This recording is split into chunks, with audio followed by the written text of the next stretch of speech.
اعوذ باللہ من الشیطان الرجیم بسم اللہ الرحمن الرحیم رب اشرح لی صدری ویسر لی امری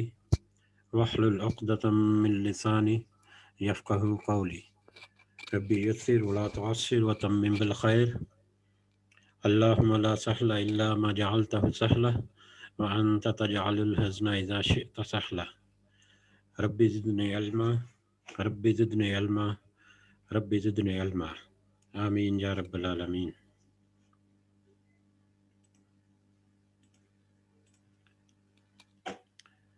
آج ہم انشاءاللہ اللہ کے خاص فضل و کرم سے سورہ آل عمران کی آیت نمبر 104 سے آنورڈ دیکھیں گے انشاءاللہ۔ اللہ تعالیٰ کا لاکھ لاکھ شکر کہ اس نے ہمت اور توفیق دی کہ اس کے بابرکت کلام سے ہم اپنے دن کا آغاز کریں، اور اللہ کا اس بات پر بھی بے انتہا شکر اور تعریف کہ رمضان کے مہینے میں اس نے ہمیں ہمت اور طاقت اور توفیق دی کہ ہم جس طرح بھی ہو ٹوٹی پھوٹی سے انداز میں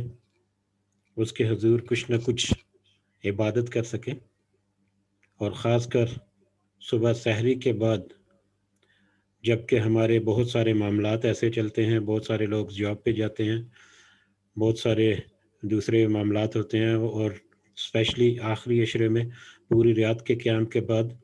ہم صبح کے اذان کے بعد بھی تھوڑا سا وقت نکالتے ہیں اس کے لیے۔ تو اللہ تعالیٰ سے درخواست ہے، اللہ تعالیٰ سے دعا ہے کہ اللہ تعالیٰ ہماری اس کوشش کو قبول و منظور فرمائے، اور اس کی ہماری یہ جو اجر ہے، یہ نیکی ہے، اس کے وزن میں بہت زیادہ اضافہ کرے انشاءاللہ، آمین یا رب العالمین۔ اس کے ساتھ ہی ہم بڑھتے ہیں آج کے سبق کی طرف۔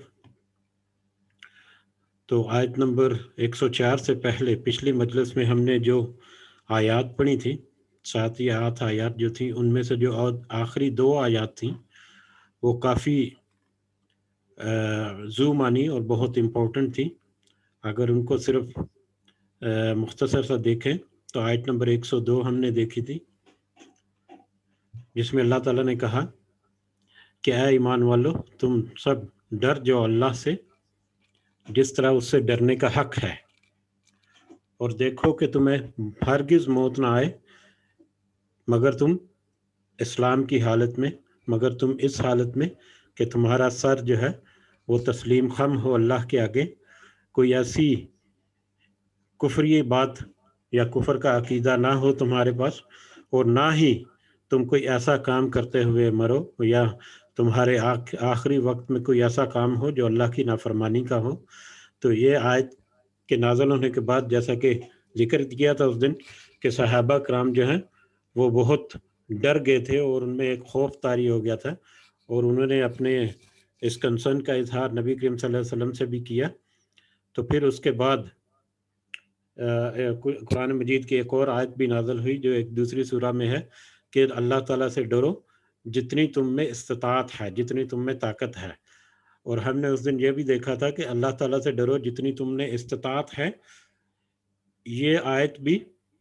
تھوڑی سی ریلیکس کرتی ہے، لیکن اس آیت میں بھی بہت زیادہ سختی ہے، کیونکہ اللہ تعالیٰ نے جتنی استطاعت انسان کو دی ہے، جتنی ہمت اور توانائیاں اور جتنی فہم اور جتنی فراست اور جتنے مطلب حکمت اللہ تعالیٰ نے انسان کو دی ہے، اس میں سے جتنا میکسیمم ہم اللہ کے راستے میں تقوی اختیار کرنے کے لیے استعمال کریں تو وہ حق ہے پھر تقوی کا، اس آیت کے مطابق بھی۔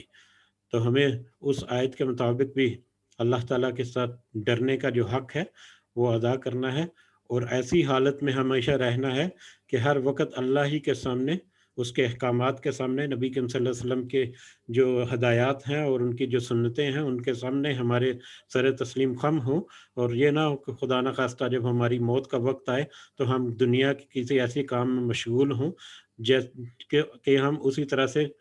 قیامت کے دن بھی اٹھائے جائیں اور اس کا کوئی خدا نخواستہ وبال ہو ہمارے اعمال پر یا ہمارے آئندہ آنے والی زندگی پر۔ اس کے بعد جو آخری آیت پڑھی تھی 103 نمبر، اس میں اللہ تعالیٰ نے ایک بہت بڑی اور بہت واضح طور پر ایک ہدایت دی، جس کو بدقسمتی سے یا افسوس کے ساتھ کہنا پڑتا ہے کہ ہماری امت نے اس کو بالکل بھلا دیا، اور وہ تھی کہ اللہ کی رستی کو یعنی قرآن مجید کو مضبوطی سے پکڑے رکھو اور تفرقے میں نہ پڑو۔ ایک حدیث کا بھی ذکر ہوا تھا کہ ایک حدیث کے مطابق نبی کریم صلی اللہ علیہ وسلم نے کہا کہ اللہ کی طرف سے ہے کہ خوش ہو جاؤ اور خوشیاں مناؤ کہ یہ ایک ایسا وسیلہ ہے، یعنی قرآن ایک ایسا وسیلہ ہے جس کا ایک سرا جو ہے وہ اللہ کے ہاتھ میں اور دوسرا سرا تمہارے ہاتھ میں ہے، یعنی ایک ایسی رسی ہے یا ایک ایسا وسیلہ ہے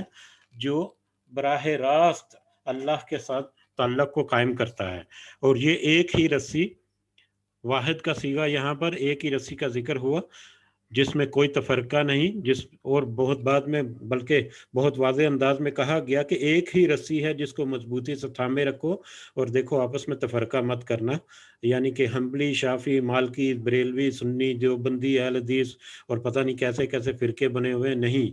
سب کو ایک ہی رسی تھامنی ہے اور ایک ہی وسیلے کے ذریعے اللہ تعالیٰ سے ڈائریکٹ رابطہ رکھنا ہے۔ اور دیکھو اللہ تعالیٰ کی نعمتوں کو یاد کرو، اور اللہ تعالیٰ نے تمہارے درمیان پھر الفت ڈال دی۔ یہ پھر اس وقت اوس اور خزرج کے جو قبائل تھے جن کا آپس میں دشمنی رہتی تھی، لیکن جب وہ اسلام میں داخل ہوئے تو آپس میں وہ بھائی بھائی بن گئے اور ایک دوسرے کے ساتھ وہ ان کا حسن سلوک جو ہے وہ بہت مثالی تھا۔ تو اللہ تعالیٰ نے اس کی طرف بھی نشاندہی کی کہ اللہ تعالیٰ نے تو تمہارے اوپر اتنے کرم کیے کہ تم ایک دوسرے کے دشمن تھے، بعد میں تم دوست بن گئے ایک دوسرے کا، اور اس کے اتنے دشمن تھے کہ تم ایک ایسے گھڑے کے کنارے پر کھڑے تھے کہ اگر وہ گر جاتے تو یقیناً وہ جہنم کا ہی گھڑا تھا، آگ کا گھڑا تھا، لیکن اللہ تعالیٰ نے تمہیں فہم اور فراست دی اور تمہیں ایمان کی دولت سے روشناس کرایا، اور تمہارے درمیان جو جھگڑے ختم ہو گئے۔ تو اسی طرح سے اللہ تعالیٰ جو ہے اپنی آیتیں یا اپنے جو نشانیاں ہیں وہ کھول کر بتاتا ہے، تاکہ جو عقل رکھنے والے ہیں، جو فہم رکھنے والے ہیں یا تھوڑی سی کوشش کرتے ہیں وہ ہدایت بھی پا جائیں۔ تو یہ دو بڑی اہم آیات تھی جو ہم نے پڑھی، اور آگے آنے والی آیات جو ہے وہ بھی کچھ نہ کچھ اسی موضوع کا تسلسل ہے، کچھ دوسرے الفاظ میں یا کچھ دوسرے انداز میں۔ تو آگے بڑھتے ہیں انشاءاللہ۔ اعوذ باللہ من الشیطان الرجیم۔ وَلْتَكُنْ اور چاہیے کہ ہو منکم تم میں سے امتن ایک گروہ یا ایک امت، ایک گروہ، یدعون وہ سب دعوت دیتے ہوں الی الخیر، خیر کی طرف، بھلائی کی طرف، نیکی کی طرف، ویامرون اور وہ سب حکم دیتے ہوں بالمعروف نیکی کا، وینہون اور سب روکتے ہوں عن المنکر منکر سے، برائی سے، واولئک اور وہی لوگ ہم المفلحون فلاح پانے والے ہیں۔ اب یہاں پر پچھلی جو آیت تھی اس میں اللہ تعالیٰ نے کہا کہ ایک ہی رسی ہے قرآن، بحبل اللہ واعتصموا بحبل اللہ جمیعا ولا تفرقوا، کہ اللہ کی رسی کو مضبوطی سے تھامے رکھو اور دیکھو آپس میں تفرقہ مت کرنا ہے، تفرقہ، فرقہ بازی، بٹ نہ جانا تم آپس میں۔ اور اس کے بعد یہ جو آیت ہے یہ بہت معنی خیز ہے کہ پوری امت جو ہے، امت محمدی جو ہے وہ ایک یونٹ ہے، اس میں کسی قسم کا تفرقہ کسی بھی صورت میں اس کی اجازت نہیں، کسی قسم کی تفریق، کسی قسم کی گروہ بندی، کسی قسم کی دھڑے بازی کسی بھی صورت میں وہ جائز بھی نہیں اور اس کی اجازت بھی نہیں، اور وہ اس کی اگلی آیت میں دیکھیں گے کہ اس کے کیا نقصانات ہیں یا کیا اس کی مطلب وعید ہے یہ ہمارے لیے۔ تو بہرحال اس آیت میں سب سے پہلا تناظر یہ ہے کہ ایک ہی گروہ یا ایک ہی امت یا ایک ہی قوم کے طور پر یہ امت محمدی جو ہے وہ متحد رہے گی۔ ہاں البتہ اس امت میں کچھ لوگ جو ہیں وہ وقف ہونے چاہیے، یا کچھ لوگ جو ہیں وہ اس لیے ان کا مشن ہی یہ ہونا چاہیے کہ وہ صرف دعوت دیں بھلائی کی طرف دعوت دیں، اور وہ نیکی کا حکم دیں اور برے کاموں سے یا برائی سے منع کریں۔ اب پوری امت کی رسپانسبلٹی، امت محمدی یا امتن واسطن جب ہمیں خطاب ملا تھا ایک درمیانی اور معتدل امت جو پوری قیامت تک آنے والی امتوں کے لیے ایک عدل اور انصاف کرنے والی ایک امت ہے ہر لحاظ سے انسانیت کے لیے. تو یہ پوری امت جو ہے یہاں پر وہ ایک امتن واحد وسطن جو ہے اس کے لیے ہے کہ اس امت میں کچھ لوگ جو ہیں وہ ایسے بھی ہونے چاہیے جو خاص اس چیز کے لیے یعنی مختص ہوں، جن کا دن رات، جن کا اٹھنا بیٹھنا اس بات کے لیے مختص ہوں کہ وہ بھلائی کی طرف راغب کریں، دعوت دیں اور حکم دیتے ہوں نیکی کا اور روکتے ہوں برائی سے.